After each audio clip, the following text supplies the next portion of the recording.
What's up, guys? Welcome back to Tabletop Wizards. My name is Alex, and today I want to talk to you about the One Ring RPG and its new supplement, Moria, and why I think it might be the perfect fit for some solo wargaming using Games Workshop's Middle-earth strategy battle games rules. Now, this is a little bit of a weird video in terms of context, but give me a chance to explain. If you're unfamiliar with the One Ring RPG, the second edition came out a few years ago, I think 2022, via a Kickstarter. Free League Publishing launched a Kickstarter that went really successful. I think they funded it in like 4 minutes or something like that.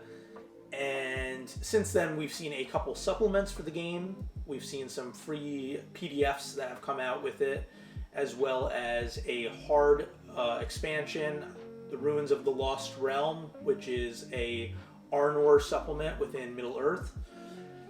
And I've had the chance to play this game a couple times. I really love the rule set. The artwork is beautiful. I think they won an Emmy for Best Art and Design and Layout the year that it came out.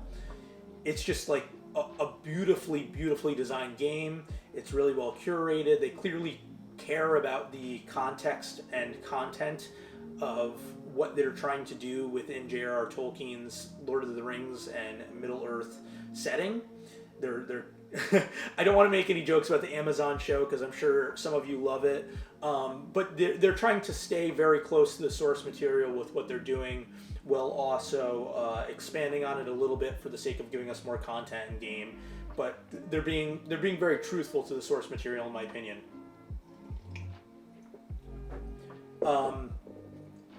I really, really love the game. And when they launched the Kickstarter for this new Moria supplement, I think in September of last year, I was really excited to back it. I think Moria is kind of the quintessential dungeon diving setting in fantasy. The 1960s, the Fellowship of the Ring came out. It's probably one of the earlier examples of like a group of adventurers going into a dungeon type setting and fighting monsters and facing hazardous situations.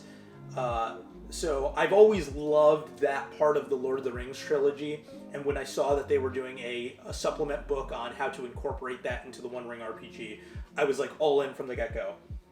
So I backed this supplement, and then a few days ago, I think like 3 days ago, they sent out alpha versions of the PDF as a download through DriveThruRPG.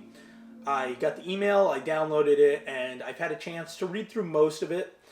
And I have to say, I am completely blown away with the content that Free League Publishing has packed into this new supplement. I mean, there is like tons of maps and lore, new monsters, all sorts of tables for exploration within Moria. It's just crazy. Like really, really exciting on what the possibilities will be within a One Ring campaign if you're running it. Now, what has me most excited, though, was something that I was completely not expecting.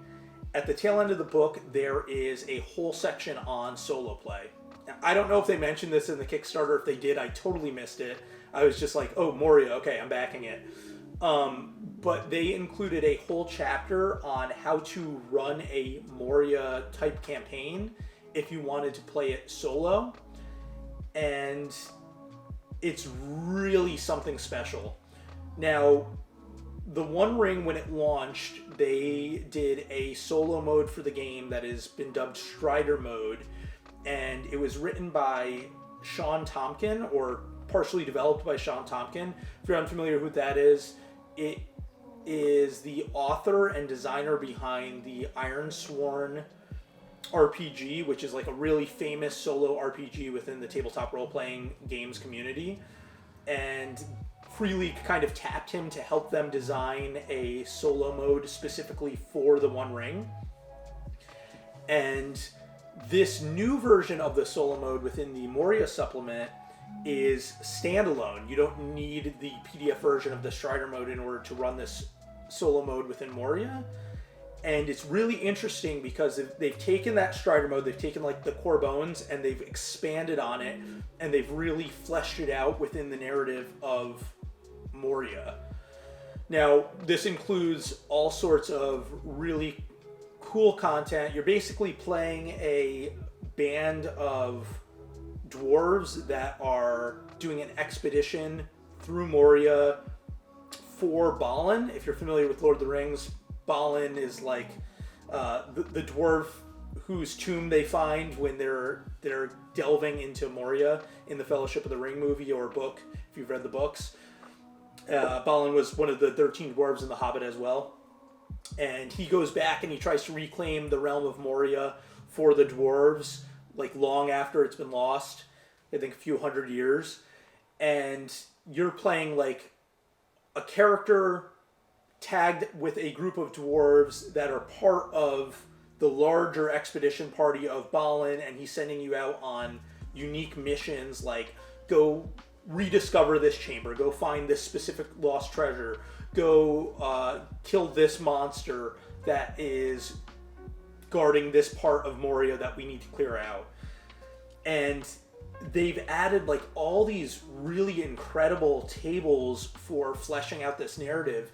There is tables for naming all the dwarves within your party, giving them all character quirks, giving them all unique backgrounds. Like you can have a brewmaster, you can have a cook, you can have a miner, and then there is like all sorts of tables on how to explore Moria itself. Like you can roll for the type of chambers that you're exploring, hazards that you've come across, encounters, different types of monsters that might roll up on you, like orc war parties or some sort of archfoe. There's rules for Durin's Bane, the Balrog. There's rules for that monster itself within this book.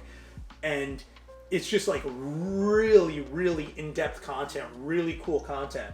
So immediately as a wargamer, I'm like reading through this and I'm just like, okay, how can I play this out on the tabletop using my miniatures? The couple times that I've played the One Ring with friends, we've done the combat encounters using my Middle-earth strategy battle game from Games Workshop.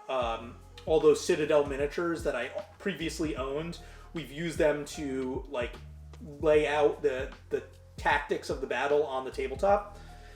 And so naturally as I'm reading this, I'm like, oh my god, I can do a dungeon delve in Moria using all my dwarf miniatures and my Balrog miniature, my Cave Drake, and I can play out a campaign on the tabletop with my miniatures and then use this solo play as the driving force behind the narrative on how to do it. So here's what I'm thinking. This is like 3 days of nonstop grinding in my head. Like, okay, what is the best way? What is the most fun way that I can possibly do this on the table? I have no idea if it's going to work, but I'm clearly very excited about it. So here's what I'm thinking. I'm going to use the tables and the narrative elements of the campaign. I got to drink my tea here. And then obviously I've been growing out my mustache a little bit to clearly fit into the role of a dwarf. And then naturally you get like the wet hairs as you're trying to eat or drink anything. So here's what I'm thinking. I want to play this One Ring campaign solo mode.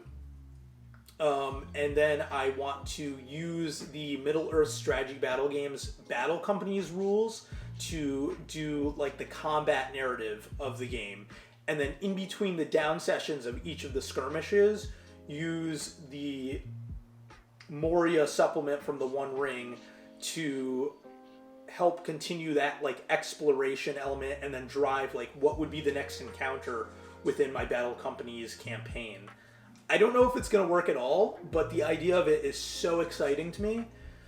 And then to top that off, they've also included co-op rules for that One Ring supplement. And if I'm tactful enough about it, I'm going to try and reel one of my buddies into playing the weird homebrewed campaign with me. Like maybe we each take control of like a band of like 7 dwarves that are doing our expeditions, and we're getting sent off by Balin to like explore different tombs, and then we team up when we get into like larger campaigns and skirmishes. And then to expand on that more, you have the old source books from Games Workshop, like Shadow and Flame, and there's also the Khazad-dûm source book.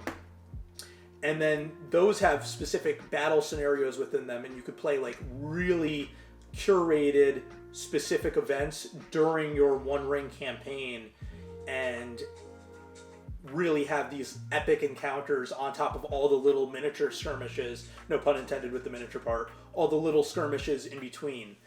So this whole idea has had my brain just completely reeling. I don't know if it's going to work, but I think it could be really cool if it's handled in the right way.